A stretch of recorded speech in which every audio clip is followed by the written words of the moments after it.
Assalaamu calaykum waraxmatullaahi wabarakaatuh. Ku soo dhawaada asxaabta dhammaan channelka. Magacaygu waa Mustafa, halkana waa la socod dunida cusub. Aad ayaan ugu faraxsanahay inaan idiin soo kordhiyo koorso lagu baranayo luqadda Ingiriiska, taas oo aan idinku bari doono si fudud, tillaabo tillaabo, laga bilaabo aasaasiga ilaa heer aad si kalsooni leh ugu hadli kartaan Ingiriiska.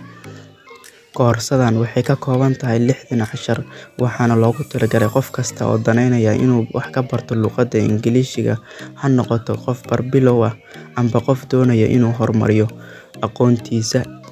Sida caadiga ah, channelkeena waxaan ku soo gudbin jiray faahfaahin aaladaha casriga ah, culuumta sayniska, aaladaha soo ifbaxaya iyo kuwa haddeertan aan adeegsano.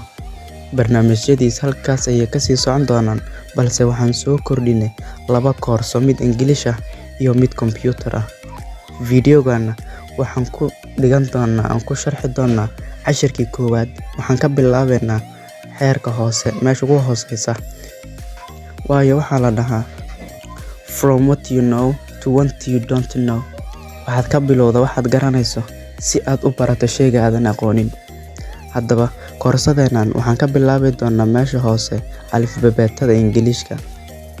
Dabeetana waan socon doonaa eray akhrin, sentence sameyn, jumlad. Sidaas ayaan u wadan doonaa si qof kasta fursad loo siiyo.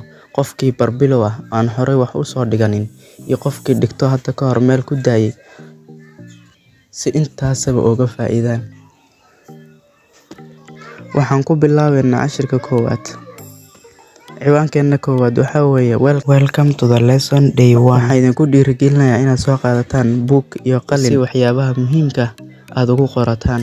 Sidoo kale waxaan idinku dhiirigelinayaa inaad iga daba dhahdaan ereyada, waayo barashada luqad cusub waxaa muhiim ah inaad ereyga ku dhawaaqdo. Si aad fursadaasi u heshid, anaa ku dhawaaqaya adinka iga daba dhaha. Haddaba aan cashirkeena bilaabano. Alphabets. Sidaan ognahay oo qaarkiin ay ogtihiin, waxaa jiro shay walba, luqad walba alphabets bay ka bilowmataa. Ingiriiskana waa la mid. Luqadda waxay leedahay 26 alphabet bay leedahay. Waxaa loo kala qaybiyaa 26 alphabet, 2 ayaa loo kala qaybiyaa. Waxaa weeye qaar loo yaqaano vowels. Vowels waxaa laga wadaa shaqal afka Soomaaliga. Waa 5 xabo. Ma dhahday A, E, I, O, U. 5taas waxaa loo yaqaanaa vowels, shaqal baa loo yaqaanaa. Waxaa kaloo jiro shubanayaal, waxaa la dhaho waa 21. Inta garanaysa waxay isdhihiin dee waxaan waa fudud yihiin. Sheyga aad taqaanaa laga bilaabaa, waxaadan aqoonin waaba soo socdaan. B, C, D. E waa laga boodayaa. E waa shaqal. B, C, D, F, G, H. H na waa la dhahaa J, K, L, M, N, O. O waa shaqal. P, Q, R, S, T, U, V, W, X, Y, Z. 21daas waxaa weeye shubanayaal baa la dhahaa. Ingiriiskoodana waxaa weeye consonants. Waan ka gudbaynaa tusaalooyin iyagoo waxaan baranaynaa haddeertan shaqaladaas, vowelska iyo consonantyada iyagoo la isku daray oo ereyo noqdaan dhiganaynaa. Tusaale, xaraf kicina. Xarafka ugu horeeya aan dhiganayna waxaa weeye book. Book intii taqaanay oo horey u soo dhigatay waad garanaysaa. Inta kale waxaa weeye B-da ugu horeysa. Xarafka markuu 2 noqdo, marba haddii 2 uu noqdo, tusaale wuxuuba noqday qalinkan soo qabsanay. Wuxuuba noqdayba 2 xaraf uu noqday. Haddii la qoro lagu daro A kale, waxay noqonaysaa Ingiriiska waxaa loogu dhawaaqayaa double A. Farta kombiyuutarka waa ku xun tahay. Marka waxay noqonaysaa B, 2 oo 2da O waxaan dhahaynaa double O baan dhahaynaa. K, book waa buugga caadiga ah. Hadhow dambe jumlad haddii la gelinayo iyo haddii wax kale la sameynayo adinka unbaa lidin weydiinaya. Book waa buugga caadiga. Ku dhawaaq mar kale. Book. Waxaa ku xigta sister. Tan ugu horeysa waxaa weeye s halkaasay ku jirta waa shubane waan soo aragnay. Waxaa ku xiga I oo shaqal ah. Waxaan ku daraynaa s kale, sis bay noqonaysaa. ter Ingiriiska arta waa la aamusiyaa inta badan, midka Britishka ah. Kan kala sister noqde, midkan caadiga ah wuxuu noqonayaa sister. Sister ama sister waa walaasha aabbaha hooyada dhaleen, waa walaasha abbaayada. House waa house, house waa guri. Hadhow tole haddii uu soo noqdo jumlad ku soo noqdo adinku baa lidin weydiinaya wax laga wado. Waxaan kaloo fiirinaynaa ereyga kaloo xiga white. Meesha t baa laga rabaa.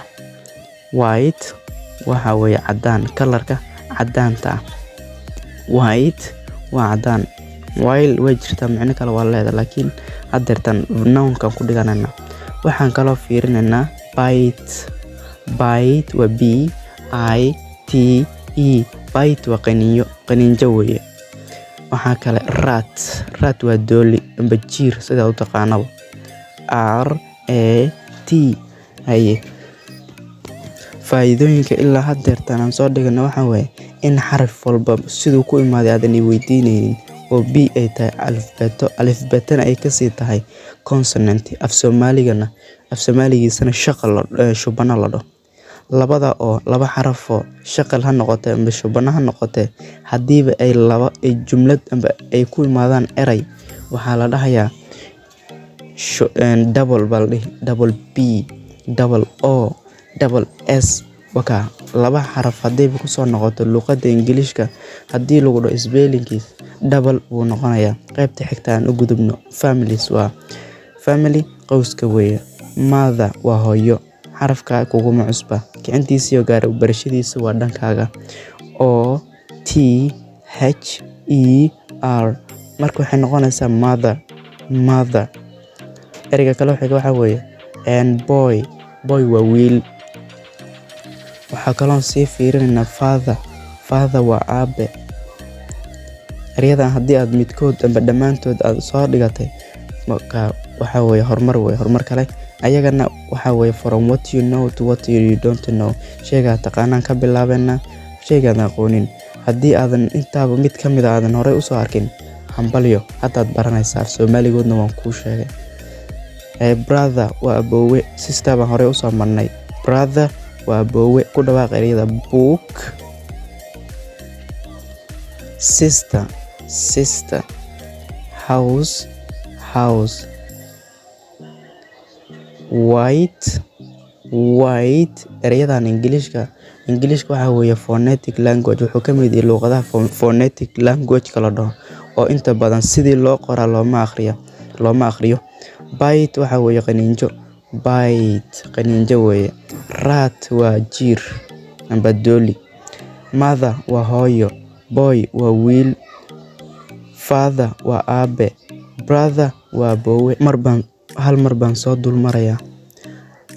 welcome to the lesson day 1.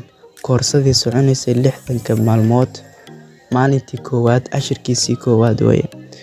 waxaan fiirinay alfabeetada luqadda ingiliishka isaga la mid ah luqadaha kale. waxa uu leeyahay alfabeetyo ayuu leeyahay. alfabeetadiis waxaa weeye 26. shantan vowel oo shaqal meesha shaqal ah iyo consonant shubanayaal oo 21 ah. shaqalku waxaa weeye a e i u, a e i o u. shubanayaashana waxaa weeye b c d e waa shaqal, f g h j k l m n p q r s t v W X Y Z waa 21. Tusaale waxaan fiirinaynaa kicinta xarfaha Ingiriiska ah. Book waa buugga caadiga ah, buugaagta laga wato. Buugga waxaan dhahaynaa book. Sister abayo. House waa guri. White waa cad. Bite waa qaniinjo. Rat waa jiir amba dooli. Family reerkaan u gelaynaa. Mother waa hooyo.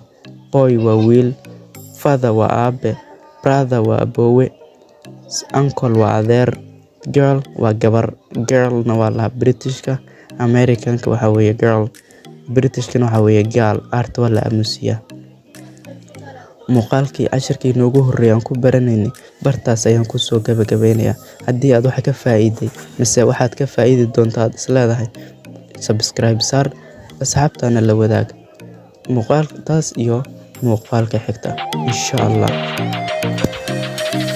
Sidaas iyo nabadgelyo.